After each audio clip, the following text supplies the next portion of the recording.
La pauvreté ne glorifie pas Dieu. Dieu n'a pas besoin d'or, mais il a créé l'or. Pourquoi il a fait ça? C'est pour nous, que tu sois béni.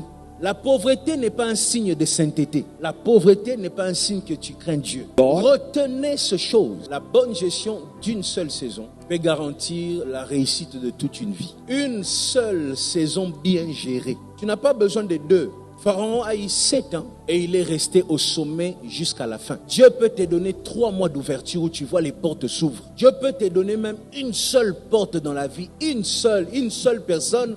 Vous savez, parfois, Dieu résume la réponse à nos prières au travers d'une seule personne. Seigneur, donne-moi ceci, Seigneur, donne-moi cela. Et Dieu envoie une seule personne qui fait tout ça dans ta vie. Ce sont des choses qui arrivent. Et c'est vrai. Mais maintenant, quand Dieu le fait, c'est le moment pour toi de faire asseoir les choses. Il y a un temps pour s'aimer et il y a un temps pour récolter. Et c'est surtout ce qui est important pendant des moments comme ça, c'est la qualité de l'entourage. Mais aussi, malgré la qualité de l'entourage, parce que nous, quand on tombe, on trouve des boucs émissaires dans l'entourage. On a qui mal entouré. Non, tu dois être têtu dans la vie.